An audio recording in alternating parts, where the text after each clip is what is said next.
बिहार में बीजेपी की रणनीति। चिराग ने लड़ा अलग होकर चुनाव, रुझानों में बीजेपी को बढ़त। जिस तरह तमाम एग्जिट पोल्स में दिख रहा था कि आरजेडी की सुनामी है, सबसे ज्यादा जनता ने उसे पसंद किया है, लेकिन अब नतीजों में ऐसा कुछ नजर नहीं आ रहा। बीजेपी को बिहार चुनावों में अच्छी खासी बढ़त मिलती नजर आ रही है, पर इसके पीछे बीजेपी की रणनीति ने काम किया है।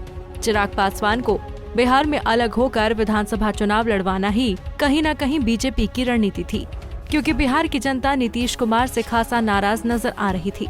ऐसे में अब चिराग पासवान अलग हुए तो जनता का वोट भी उन्हें चला गया। अब सवाल ये उठता है कि क्या चिराग का नीतीश के खिलाफ उतारना प्री प्लान था? चिराग का नीतीश के खिलाफ उतारना। राजनीतिक पंडितों के मुताबिक लगातार 15 साल लंबे शासन की वजह से बिहार की जनता में नीतीश कुमार की सरकार के प्रति एंटी इनकम्बेंसी लहर बन चुकी थी, जिसे बीजेपी और जेडीयू पिछले साल ही भांप चुके थे। एनडीए गठबंधन ने कई आंतरिक सर्वे करवाए, जिसमें पता लगा कि आने वाले चुनावों में हार जीत का अंतर बहुत कम रहेगा। ऐसे में सरकार से नाराज लोगों के वोट बांटने और आरजेडी को पटखनी देने के लिए रणनीति तैयार की गई है।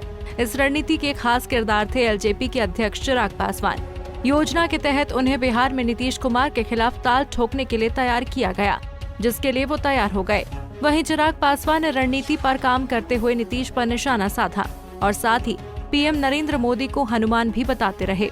इसी दौरान लोक जनशक्ति पार्टी के संस्थापक अध्यक्ष रामविलास पासवान का देहांत हो गया, जिसके बाद बीजेपी ने उनके अंतिम संस्कार के लिए राजकीय सम्मान की घोषणा की, जिससे जनता के अंदर चिराग और बीजेपी के प्रति सहानुभूति आई। आरजेडी छोड़ एलजेपी से जुड़े मतदाता। जैसे जैसे चुनाव का दौर आगे बढ़ा, चिराग की रैलियों में भी हजारों की भीड़ उमड़ने लगी। वो हर एक रैली में नीतीश कुमार के शासन पर जोरदार प्रहार करते रहे, साथ ही लोगों से अपील करते रहे कि नीतीश को सबक सिखाने के लिए वो उन्हें वोट दें। ये भी कहते रहे कि यदि किसी सीट पर एलजेपी के उम्मीदवार उपलब्ध न हो तो वहां बीजेपी को वोट कर दें। चिराग की इस अपील का असर रहा कि वो बड़ी संख्या में नीतीश से नाराज लोगों के वोट बटोरने में सफल रहे, जिसका खामियाजा आरजेडी को भुगतना पड़ा। हमसे जुड़े रहने के लिए हमारे YouTube चैनल को सब्सक्राइब करें और नई वीडियो की नोटिफिकेशन के लिए बेल आइकॉन को दबाएं। अगर आप ये वीडियो Facebook पर देख रहे हैं तो लाइक जरूर करें और ज्यादा से ज्यादा शेयर करें। धन्यवाद।